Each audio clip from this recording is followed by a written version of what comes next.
Hey guys, and welcome to the final part of Crash Mind Over Mutant. Now this is something I didn't know. If you go over and talk to Crunch here, it gives you a selection of minigames. Defeat the enemies before time runs out. I don't know anything about these. I am not going to bother with that. All of those are minigame 1 and there is multiple levels of it. So I imagine it goes on for a while. Okay, so our final destination is inside the Doominator. Kind of. We're not going to be in it for very long, we're then going somewhere else. But if we jump into the head of the Doominator, it will then take us to our final location of the game. As well as also the most annoying location in the game. But before that, we need to make our way through here, yes. Thank you, game. Return to the Doominator, our final mission, to defeat Cortex. Still got plenty of these. They literally block you by doing that. Talk to the hand. So the cogs are actually spinning here. Somewhat. So it can... Luckily these don't really affect anything. You can just literally stay on the cog and it will eventually get you up. But I can't waste all of that time.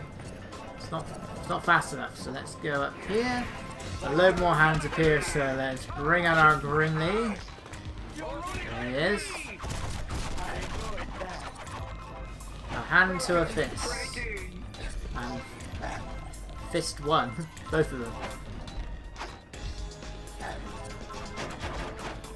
There were a few times where I nearly fell off of this thing. If it's possible. I imagine it's possible to fall down there. I nearly did it again there. I wanted to see if I could jump out of the eye, which you can't, so I just barely made that. Now there is you have got to hit down on the D-pad here. You can just barely see it behind the thing. Both the teeth and where it says space head are sort of blocking it. So the space head is literally this. It's a giant... Is it supposed to be Cortex's head? It looks like it's got his hair. And then it looks like it's got a hat on the front of it instead of an N. I don't know, I'm reminded of the Space Colony Arc or the Death Egg. And for some reason, if you're a Robotnik, you have to have everything look like your face. These guys are the most annoying enemies, though. I mean, none of them shut up. Like the Brat Girls don't shut up.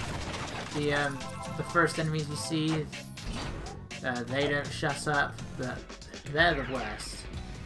So yes, I died because this is quite a lengthy checkpoint. I don't know if the entire thing is one checkpoint or if it's just this first room. I'm hoping that it's just the first room. I don't know, because the first room is also by far the hardest and just flat out the most annoying. So come over here, hit this switch, the ceiling moves up, and then you gotta shimmy your way along these pipes. Jump your way up here and then make your way to the doorway that's just on the ledge on the other side. So we head through here and we get into this despisable stage, if I think despisable is a word. This part drove me nuts, my first playthrough. I was here for ages. I thought, man, this was a massive difficulty spike, and it kind of is. And it's all because of one kind of enemy and their placements.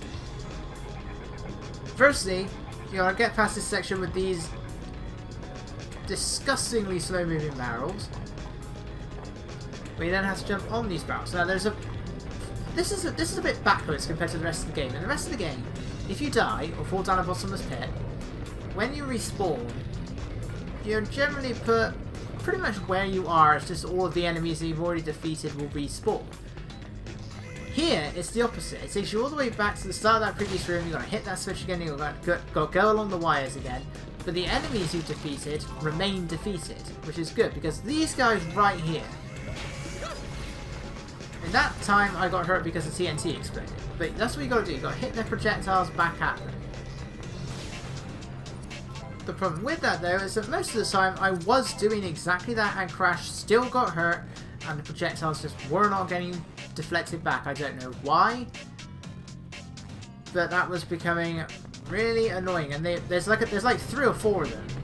I already deflected the shots back in the previous attempt,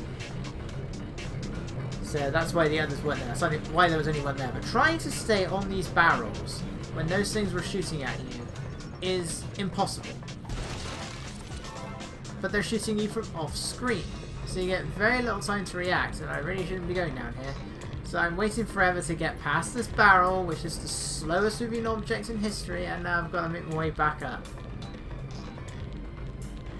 I mean, who thought this room was a good idea? It's bad enough having some really cheap enemy placements, but these barrels are so slow. Look at this! I mean, I've played plenty of games where I've got to take cover from something massive that will otherwise kill me, but this is just ridiculous. I don't think I've ever played a game where they move this slowly. And this thing is annoying as well, because Crash has no shadow when he's trying to, when you got to jump on these. So this took me about 3 attempts, I think. On the second attempt, the first attempt I died to the enemies. The second attempt, I tried to jump onto that purple platform from the other side, and I missed it because I couldn't tell whereabouts Crash was, and I just barely made it this time. This is all you got to do. Now again, I've played plenty of games where I've gone to this. I've played plenty of games where it's all about my positioning affecting how the thing rolls. But none of them go this ridiculously slowly. Yeah? It means that it isn't difficult, but it also takes forever. So I can't do anything. I've got to wait for this thing to go over me now, because I'm not going to go anywhere. Come on, thank you. Right, one down. For some reason Crash does that if you try and run into the wall. He just walks in place.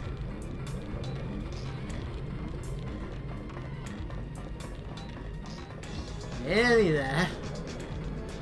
Once this thing has eventually gone past. What are these things anyway? I want to know what these things are. Why have they got lights on the side? Now I get the thing that speeds me up. It's kind of like the Aku Aku maps in previous games. I don't think they make you invincible, but they make you stronger. And they make you faster. Now I was suspicious, I was like, oh, the enemy's going to respawn, and sure enough, here they are. That was a mistake, and I'm going to wait for this thing. Luckily I'm right by the ramp and I can just jump up the ramp.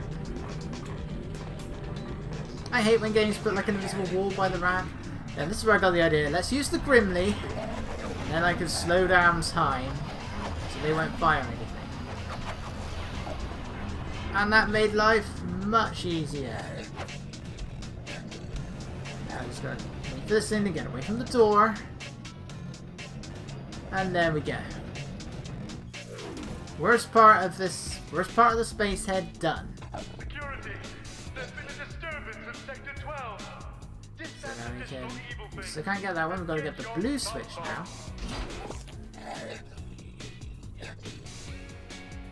Then I gotta go to wherever the wires are. They're not always right next to the doors.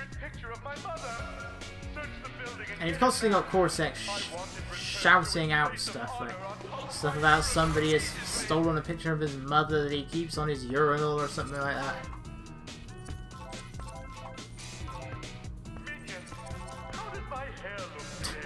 I'm sure your hair looks fine, Cortex. For what little of it there is. I should give you a save point for this one. So again, I would hope that this is a separate checkpoint now. Because I know if you die right towards the end of that rolling rock sequence, like you're on your way back and you die, you gotta hit the switch, go along the pink wires, and do that entire room all over again. Anyway, this one is just an end gauntlet.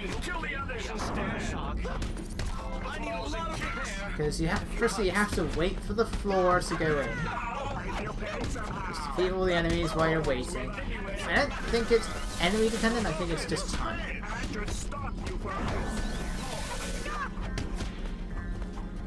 And now they're going to start bringing in the Stenches. This is the main enemy you're going to be coming across in this area, the Stench. Like in that circular corridor, there were Stenches, we just didn't see them because I skipped past all of that.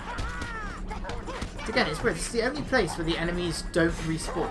That's what they've been doing throughout the entire game so far. Now we just have like a load of stenches to take out. There's more of these glove enemies. I'm sure they have names, but I don't know what those names are, nor do I care.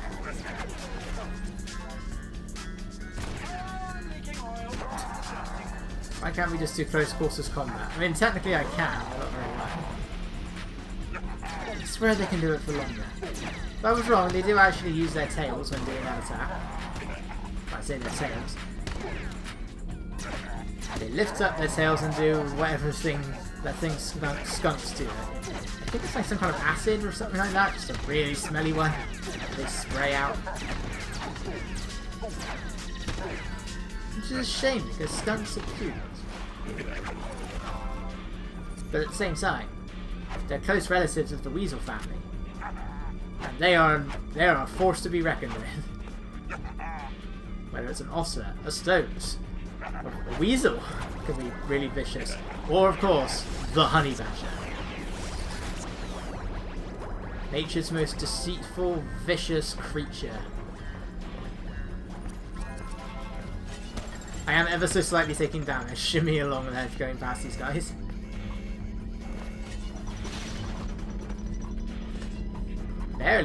Barely avoided falling off of these. I'd recommend just single jumping these. Very often I just double jump every single time I jump, even though I don't need to. It's just something I just do naturally. But there are moments in games where they trick you with that. And they're like, no, just use your single jump. Even though this is Crash, where you primarily use single jumps. You didn't even get a double jump until the third game, and even in that, it was terrible.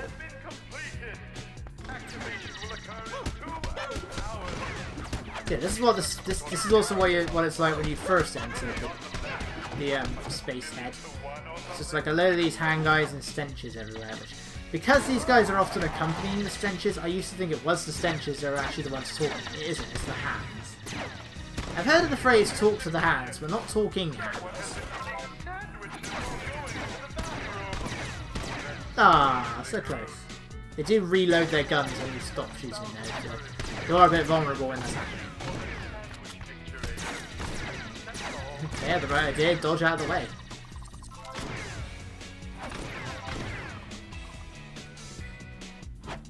So finally hit the red switch, find the red wire. Probably would have been faster if I went the other way. I think this one's like the middle of the way. It wouldn't really matter which way round you go.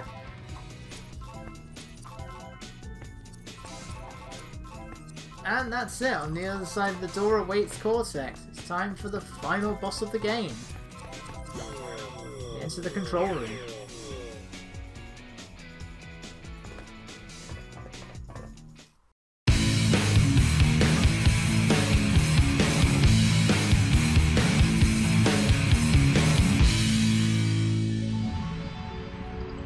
Hello, Cortex. I can't believe you dim-twits are trying to ruin my plans again. Seriously, don't you have lives? Get a hobby. Woodworking or crocheting, something. You've got nothing left, Cortex. It's just you versus Crash. Good. I want to settle this man to mutant. I'm going to beat you, Crash, with my bare hands.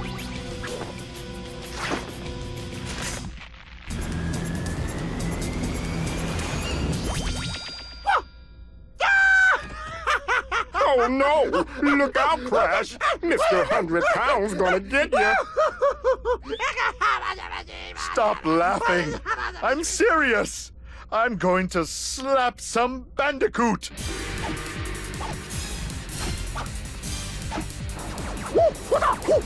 Right! Crash, love him up so we can go home. Oh, did I forget to mention I was going to cheat? I've got some of Embryo's mutation formula here to even the odds.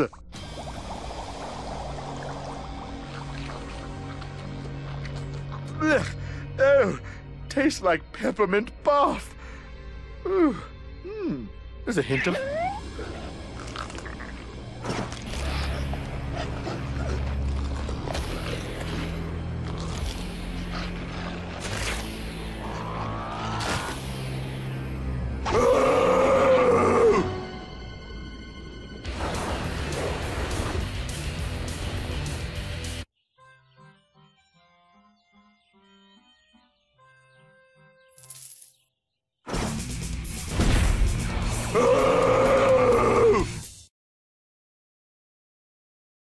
Okay, normally I love Lex Langer's Cortex, but that screaming just sounded wrong.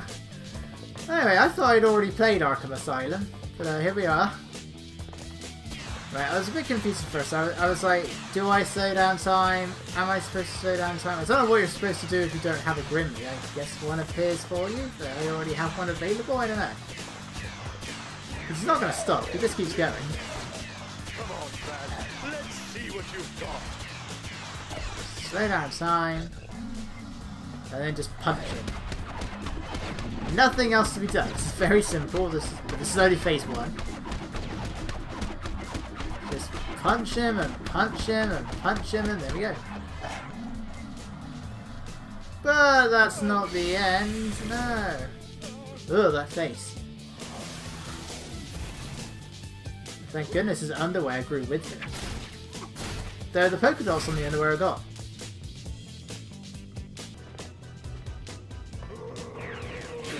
Alright, so I lost the Grimly. This part goes on forever. So you need to try and take control of Cortex, and the only two things that you can do that with is just keep trying to avoid his attacks, which is quite hard to do, and just hit him as Crash, or on the very rare occasions you might be able to take control of a bat. Then, once you take control of Cortex, this is as fast as he moves. Shake the Wii Remote Nunchuck and perform a spin attack. Otherwise, this is what you do. B, B, Z for the final attack. Unfortunately, it's not particularly strong. Your best attack, really, is jumping. Because if you jump, you can get the enemies away from you. You can also fart to stun them, for whatever reason. Cortex just smells that bad. Jump and you do that. It isn't really damaging, but it does scatter the enemies. But surprisingly, despite Cortex's weight, it's not really useful as an actual attack. And this is really all you're doing. So the first part was the boss fight. Once you take control of Cortex, just stay on him. It starts you off by fighting battlers, and then the second phase you're fighting stenches. Again, just scatter them with the jump attack. He does this automatically when you jump. You don't need to like jump and then press B or anything like that. It's just automatically something he does when he jumps. And these guys are still invulnerable when you're trying to attack. When they're trying to attack you. If you can get them on the floor, they are vulnerable then. Yeah, this is all you're doing. It's not particularly exciting. At least for once, I get to use the shockwave move because, as we know, any game with any big guy in a video game has to have a shockwave. I don't know why. I'm getting all this done though. How is he invincible when doing that? It doesn't make any sense.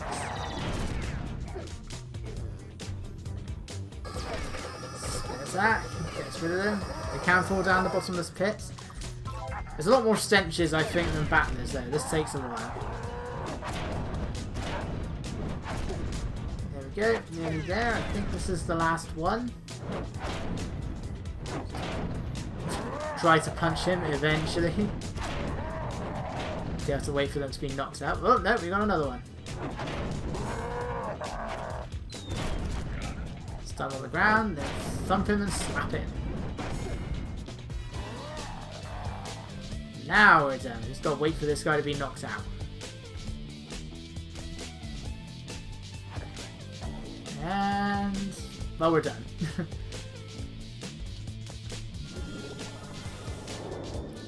Final phase. If you can call this a phase, no enemies in sight. Just go into here. fill up the meter if you have to. Exactly, those fruit generator things are conveniently there, all 4 of them. It doesn't even use up your meter anyway, which is odd. Despite the fact that you're doing the spin attack. Cortex, why do you have this installed? What is the point of this? Try not to miss. I don't know what happens if you do.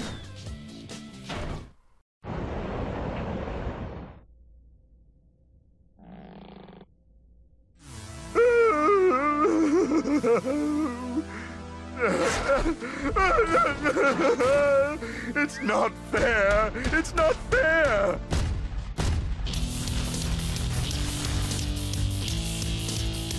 I want to win! It's my turn! Been trying for flipping years! Uh-oh, Crash! I think he broke something.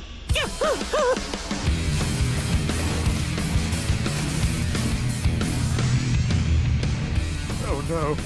What did I do? Where are my pants? Brace yourself, Crash.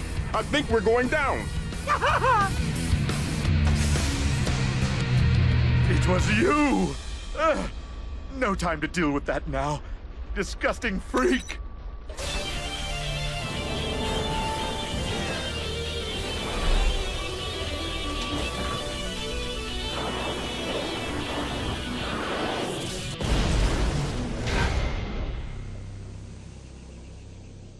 I can't believe we're okay. Crash, down here. Great job, big brother. Wow, we're really getting a lot of this evil junk all over the place. We're still not gonna clean up. I know, Coco, I know.